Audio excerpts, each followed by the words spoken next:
Hi, I'm Jamie Beck, and this is my contribution to Jeannie Moon's Over the Moon series, which has been such a fun way for all of us to get to know our favorite authors better and learn about the things they love. When Jeannie first asked me if I wanted to participate, I was super honored, but also very overwhelmed because I love so many things. The thought of narrowing it down to just one was rather daunting. Anyone who follows me probably knows of my great fondness for Tate's cookies, but short of feeding them to you, I can't do them justice on a video. I also love mountains and crisp fall weather and flowers, but the one thing I really couldn't go a day without would be music, so I think that's what I should talk about. My taste is varied and wide. I love everything from classical and new age to classic rock or 80s, all the way up to today's contemporary dance music. But my favorite genre is the sort of singer-songwriter folk artist. The way that they can take a intriguing melody and blend it with thought-provoking lyrics to evoke such emotion, and also to take something familiar and make me see it in a fresh way or even in a totally different way is such a gift. One I wish I had, which I don't. I'm tone deaf. But some of my favorites, for decades have been U2 or Sting, Jim Croce, who unfortunately is no longer with us, Bob Seger, who doesn't write anything new, but his old songs are still great. And in terms of today's contemporary artists, I think The Script is fabulous. Sarah Bareilles is phenomenal.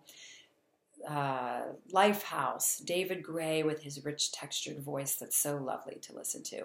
Ed Sheeran, who else? Five for Fighting, Ingrid Michaelson, Jason Mraz, Jonathan Brooke, who's a lesser known but nonetheless talented artist. I could probably go on for about 10 minutes giving you recommendations of artists to go listen to, but I won't. I will say that I often, or always I should say, use music as an inspiration for characters and for stories. If you've read either of my current books that are out, you've seen song references, and those songs definitely have to do with either a character in the story or the story arc, or the scene.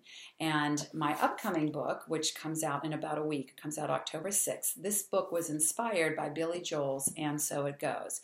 If you haven't ever heard that song or paid attention to the lyrics, I highly recommend you listen. It is such a touching, beautiful song about the vulnerability that we feel when we're falling in love and the optimism that we have as we enter into that, even if we've suffered heartbreak before, and even though we know the odds may be against us. I find it to be just really a beautiful song, and it provided a lot of inspiration for that story. I wish that I could share the music I love on this video, but of course that would be violating copyright laws, so I won't do that to myself or Jeannie.